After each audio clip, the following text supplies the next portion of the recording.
Probably just a ship or something. No ship I knew of made a noise that weird. Then again, it was also weird for Joe to be calling me out so suddenly. Let's not stray too far out. Paul will wonder where we went. It's fine. I want some time alone. Oh? If you need to relieve yourself, there's actually a bathroom back there. So insensitive. You said something? Never mind. Hey, I was just playing around. You know I'm worried about you. Oh, okay. Listen, Eddie, There's that noise again. Sounds like it's getting closer. Jo opened her mouth to speak, but the noise blared once more and drowned out her words. A light beam shot out from under the sea. Guess that was what made the noise. Not that it made things any less confusing. All I knew was that Jo was far too close to that beam.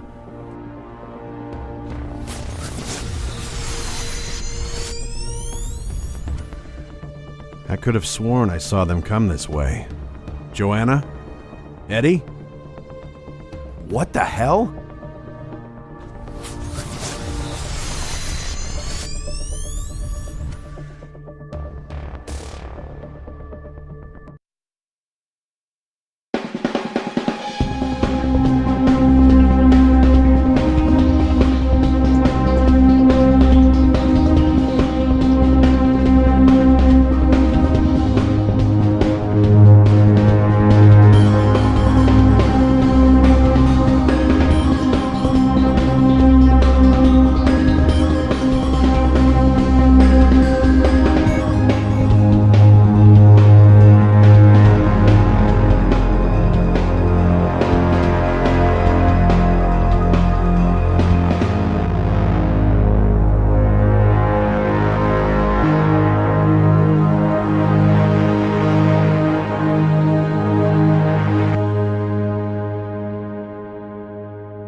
Preparations complete. Ready to begin experiment. Understood. Conduct Operation 32 on male specimen A. Remember to perform procedures D through G. Be sure to leave no traces behind. Acknowledged. Commencing Operation 32.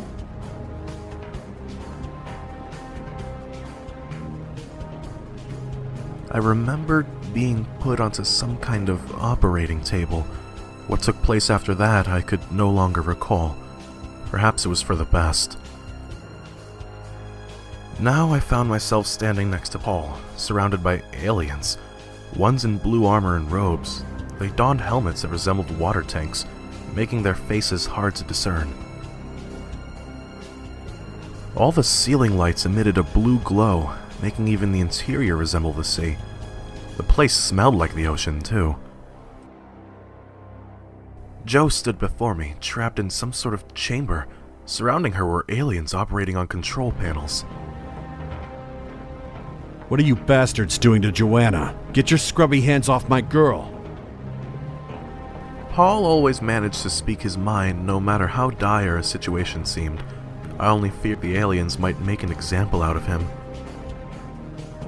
You humans are always so noisy. We're sending you three home. Keep quiet before we change our minds. You kidnapped us, and we're expected to just sit and obey you? That's just wrong. Be grateful we gave you all translation devices. Without them, you'd have no clue what's going on. Actually, I would argue that I still had no clue what was happening. Paul did all the talking on my behalf. If I chimed in with more shouting, the aliens might kill us on the spot. Jo slapped her hands against the glass. She tried speaking to us, but the chamber blocked out her words. Beam fully charged. Prepared to send specimen home on command. Acknowledged. Fire when ready. In a flash, Jo vanished from the chamber. I half expected her to return after another flash, as if we were watching a magic trick, but that never happened. What did you freaks do to Joanna? The female's returned home. You two are about to join her. Once you're back on the surface, you'll forget all that's happened here. Settle down and let us do our job. With Joe gone, I shifted my eyes to the portholes on the wall. Water filled the space outside, with fish swimming by on occasions. We must be inside some form of alien submarine. If the aliens were indeed sending us home, there was nothing else I would have wished for more. I only prayed they were telling the truth. Uh-oh. What's the matter? The beam's refusing to charge. Looks like the device has malfunctioned. Let me see that. That's impossible. The beam's never failed us in all these years. A bunch of liars, all of you. I'll bet you're plotting some other plan for us. What now? That human is acting rowdy and we have no way of sending him back. We might have to silence them both. Those words made even Paul fall quiet. I should have known things would never turn out smoothly. It had been a while since I last spoke. Perhaps I should say something, but one wrong word and we were goners. Yes, it's too risky to keep these two on our ship. I agree. We should act without delay. That's enough. Everyone, including the aliens, froze upon hearing this unfamiliar voice. Be at peace, all of you. We summoned these guests to better understand the surface world. It's our duty to ensure they return home unharmed. Commander Finyomu. Of course, as you will. That alien just called this girl Commander. She must have been no older than 5 or 6. In fact, I never even noticed her until she spoke. This little kid is your commander? Huh, Eddie, guess we got nothing to worry about. There's no way I'll let clowns like them threaten me. Paul marched toward the girl, who looked him in the eye and appeared unfazed. None of the aliens stepped in Paul's way. Paul was well over 6 feet tall. Perhaps even these aliens were intimidated. One more step, and your head goes flying. A woman appeared before Paul. She showed up so swiftly that even he was caught off guard. There was a blade of some sort in her hand. With the sword pressed against Paul's neck, he had no choice but to retreat a step. No one harms the commander under my watch.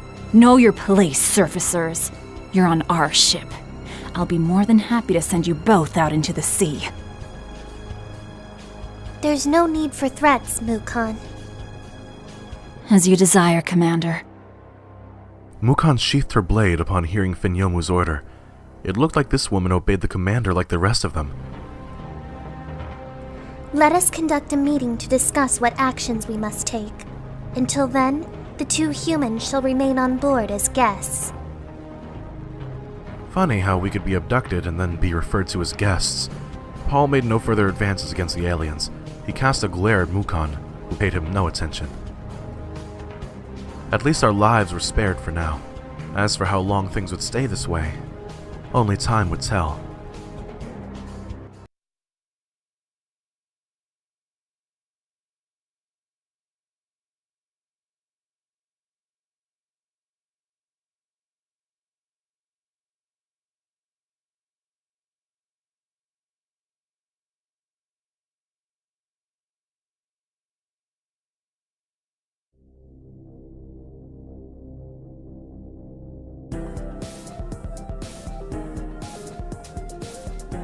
Joanna and I used to visit the same beach every year.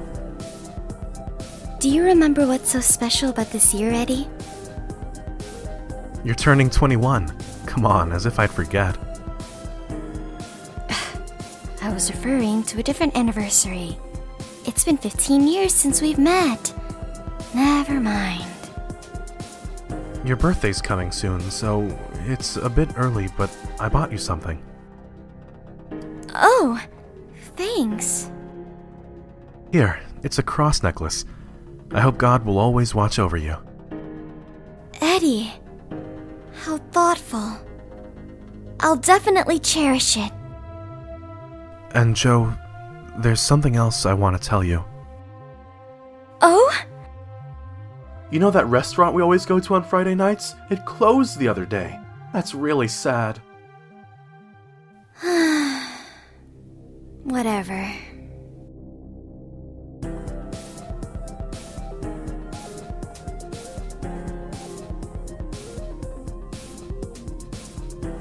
With Joanna gone, I guess it's just you and I now. Seems that way. Thinking back, it's pretty weird how we became friends in the first place. We're as different as they come. It's all in God's will. Well, that, and we did work in the same place. To be honest, first time we met, I thought you were pretty wimpy. But somehow, you always bring peace to those around you. I might even be a little envious, to tell you the truth. Thanks, Paul. We do make an interesting team, to say the least. I'm sure we can get out of this alive. We'd better.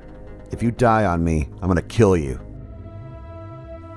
Buddy, have a think about what you just said.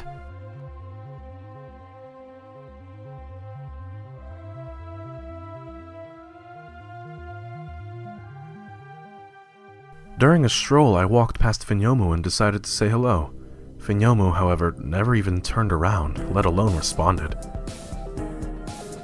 I snuck closer and saw she was glued to the television. Looked like she was watching a cartoon of some sort. The characters were unfamiliar to me. Maybe it was from Finyomu's home planet. Once in a while, Finyomu would look around to check if anyone was watching. I took cover behind a wall. This hobby of hers must have been a secret. Finyomu wanted to maintain her captain image, but I guess she was still a child after all. I moved on, leaving Finyomu to her pastime.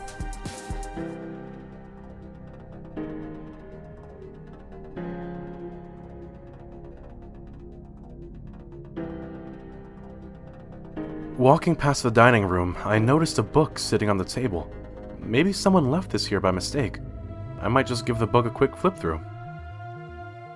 Looked like it was a novel written in the alien's home language. No chance of me reading it then. The cover showed a male and female alien kissing one another. Love hearts dotted the pink background behind them. What a stereotypical romance novel cover. Footsteps sounded behind me. I quickly put the novel down. After all, nobody gave me permission to read the book. Human. What? Did you pick up that book? Yeah, sorry. I did. Was it yours? Yes, I mean no. As if I'd read a book like that. Quite rude of you to look at my other people's belongings. Well, they never should have left it around, I guess, but still. Guess it was Mukan's book.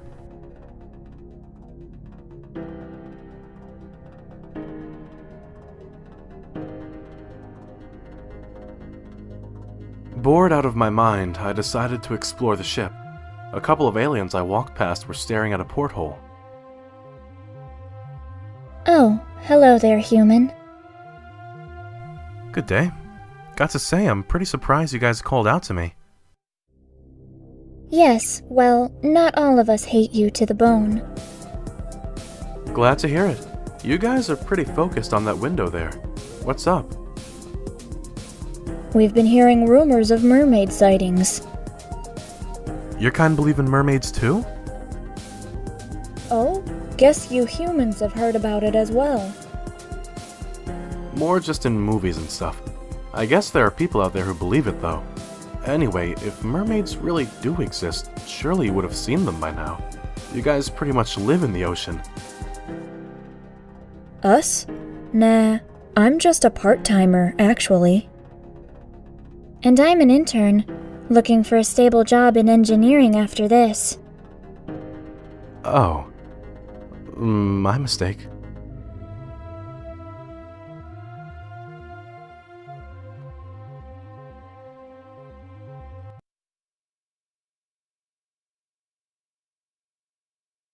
The aliens escorted Paul and I to a bunk bed and left us there. It was as if they expected us to just sit still and await their decision. I found myself shivering under the ship's cool temperature. Perhaps that was the way those aliens liked it, but certainly not I. Even the walls felt freezing to touch. Paul seemed unaffected by this. In all fairness, he was one of the sturdiest guys I knew. Those aliens are discussing our fate as we speak, Eddie. We need to find out what they're talking about. Are you saying we should eavesdrop? They're already on edge about us. Besides, we have no idea where their meeting room is. It's on the top floor. I scouted out the place while they were taking us down here. You never fail to surprise me. Being in jail could teach you a lot. Well, I guess they never did say we must stay on this bunk bed. Now you're talking. I've noted where the security cameras are as well. We just need to be careful. Besides, if anything happens, that Finyomu brat will cover our ass. She's risking a lot to keep us safe. It seems nasty to be using her like that. You're being too kind. Finyomu's a child. Her mind's unstable. A few more aliens whisper in her ear and she'll have a change of heart. There's no justice in what these aliens did to us. We have the right to do what we must. I felt uncertain about Paul's lack of faith, but we should indeed discover more about this meeting. Most of the aliens were participating in the discussion, so security should be thin.